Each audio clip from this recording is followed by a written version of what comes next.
What if 100 average people found themselves face to face with a silverback gorilla? No guns, no spears, just human wits and will against one of nature's most powerful creatures. This isn't just a question of brute force, it's a true test of survival, pitting the raw, explosive power of a wild animal against the unique strength of human cooperation. In the wild, I've seen what happens when nature's fury is unleashed. A single mistake, a moment of hesitation, and it's all over. This scenario pushes that danger to its absolute limit, a primal contest between two very different kinds of strength. The outcome is far from certain. Imagine the scene, a wide open clearing. On one side, a magnificent silverback gorilla, a mountain of muscle and instinct, its presence alone a powerful warning. This animal is the undisputed king of its domain, built for dominance and survival in the harshest environments. It doesn't think in terms of fairness, it thinks in terms of threat and response. Its entire being is a weapon forged by millions of years of evolution. The challenge here is not just physical, it is deeply psychological. Facing down that kind of primal power requires a level of courage that few people ever have to summon in their daily lives. On the other side stands a group of 100 people. They are not elite soldiers or trained fighters. They are ordinary men, office workers, teachers, mechanics. Individually, they are no match for the gorilla. Their bodies are soft, their instincts dulled by modern life. But together, they represent something else entirely. They represent the power of the human mind, the ability to plan, to communicate, and to work as a single coordinated unit. This is the very trait that allowed our ancestors to hunt mammoths and build civilizations. The question is, can they tap into that ancient survival instinct when it matters most? This battle is a fascinating puzzle of biology and strategy. It's a clash of two evolutionary pinnacles. The gorilla represents the peak of individual physical power in the primate world. Humans, on the other hand, represent the peak of collective intelligence and adaptability. One relies on bone-crushing strength, the other on complex thought and teamwork. In a raw contest of survival, which adaptation proves superior, we must look at the capabilities of each side, understand their strengths and weaknesses, and then, and only then, can we determine who would walk away from this incredible encounter. A full-grown male silverback gorilla is a true force of nature. We're talking about an animal that can weigh over 400 pounds, nearly all of it pure muscle. Its strength is legendary for a reason. Scientists estimate a silverback is at least 6 times stronger than an adult human male. It can easily snap thick bamboo stalks, something a person would struggle to do even with tools. This isn't just lifting strength, it's explosive, functional power. The gorilla's arms are massive, with a reach that can exceed 8 feet, allowing it to deliver devastating blows from a surprising distance. The most terrifying weapon in a gorilla's arsenal is its bite. Its canine teeth are long and sharp, like daggers. The force of its jaw is immense, capable of delivering a bite twice as powerful as that of a lion. A single bite could crush bone and cause catastrophic injury. This is a creature designed for defense and intimidation. When a gorilla charges, it's not just a bluff. It moves with incredible speed and aggression, aiming to overwhelm any threat instantly. In the wild, a charge is often enough to send even the most dangerous predators, like leopards, running for their lives. Beyond its raw power, a gorilla is also highly intelligent. These are not mindless brutes.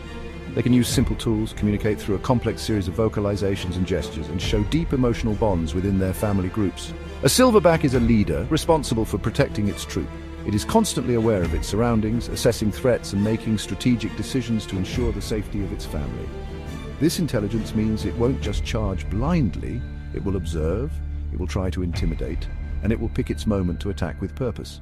However, the gorilla has a critical weakness in this scenario. It is one being. It can only focus on one threat at a time. While its initial charge might be unstoppable, it cannot be everywhere at once. Its stamina, while impressive for short bursts of explosive energy, is not built for a prolonged, drawn-out conflict against multiple, persistent opponents.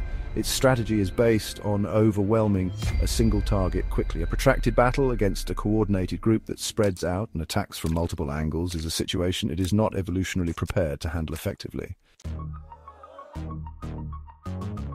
Now let's look at the other side of the clearing. 100 average men.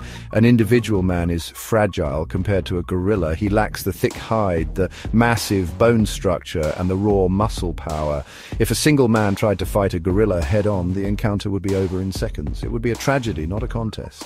The man's only hope in a one-on-one fight would be to run.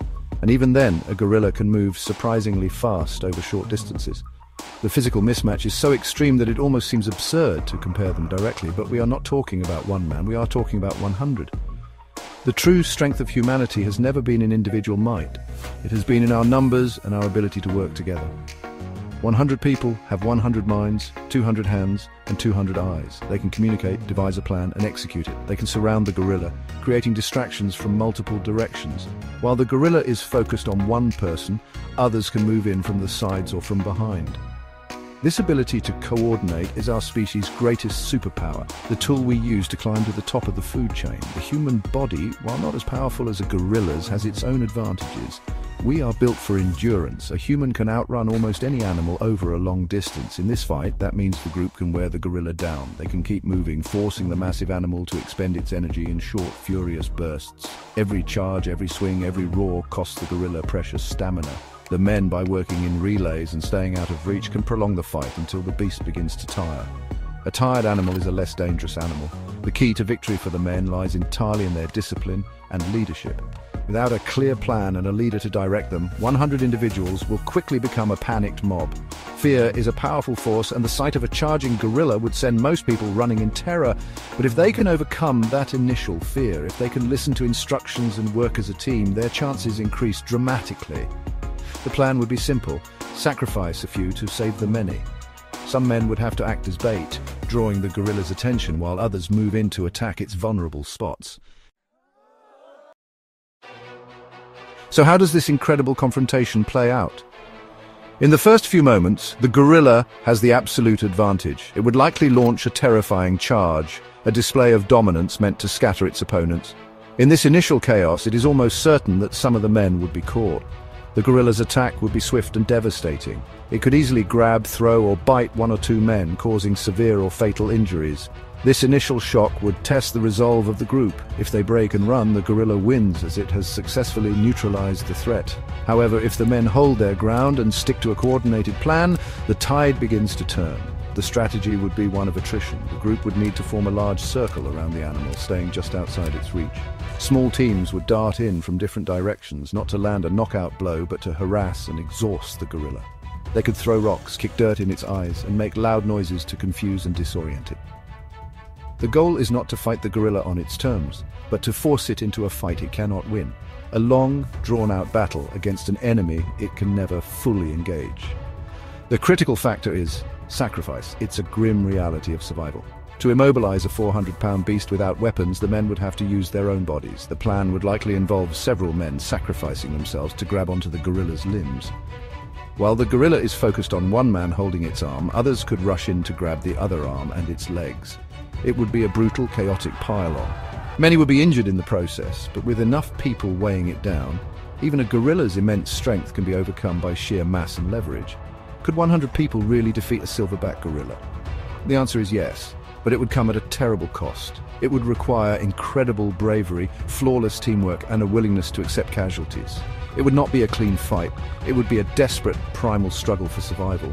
The men would win not because they are stronger, but because they are smarter and more numerous.